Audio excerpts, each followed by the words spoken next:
To make my model of the gonorrhea, well, I decided to use modeling clay in order to do it, and some sticks and some glue.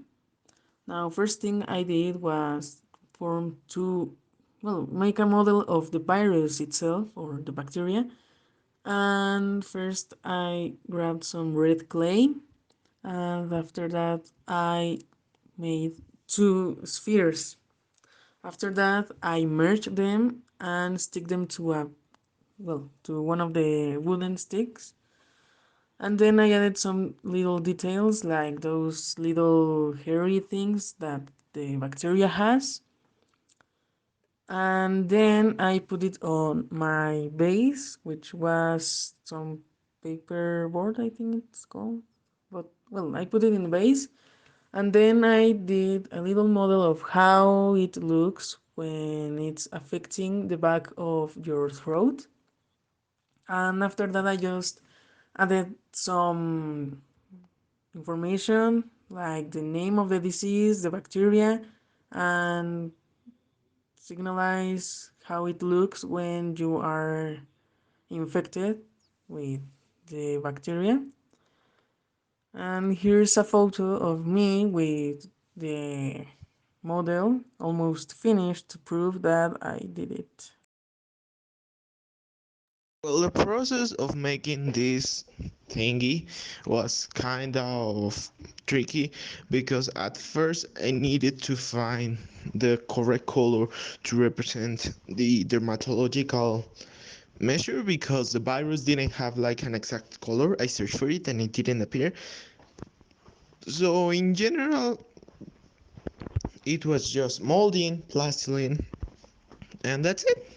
But it was kind of fun, even though I hate using that type of plastiline and modeling clay because it leaves like a strange sensation, and I prefer Play-Doh. AIDS. The symptoms of AIDS are raised temperature, fever, sore throat, body rash, tiredness, joint pain, muscle pain, and swollen glands.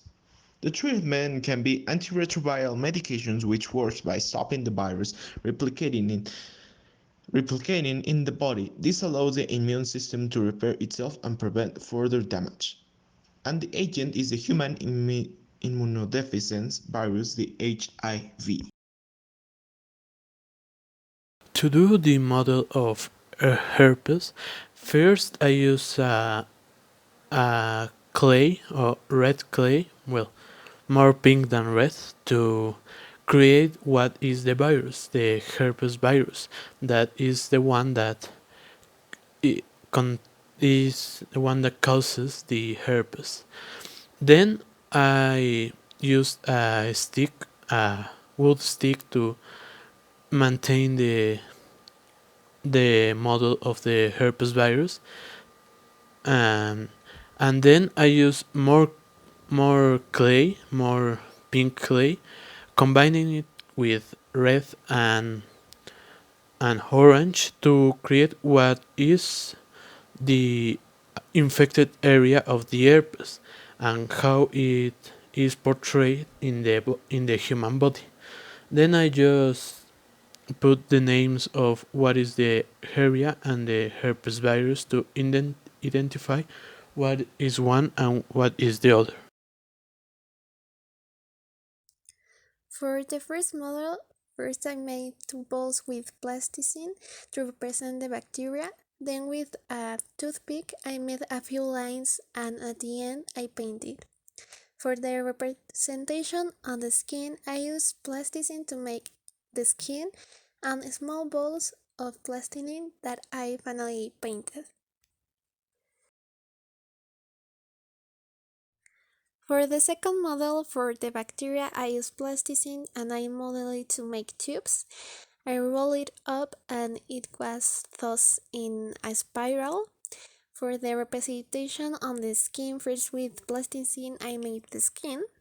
Then with small pieces of plasticine I made the gowns, and with small balls of plasticine I made the welts.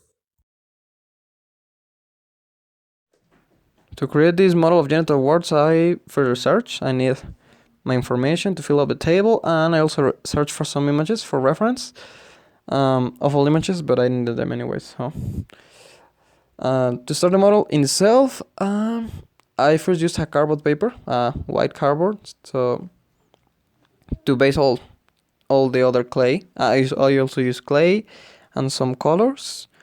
I use the colors first to write, well, the titles, what each part of the model was going to be first, the virus, and then a representation of how it manifests in the skin, really. So I made the shape of a penis for the representation of the skin because, well, I said, why not? And I put some red. Well, it was made of combination of several clay colors because there was no beige color, no skin color really.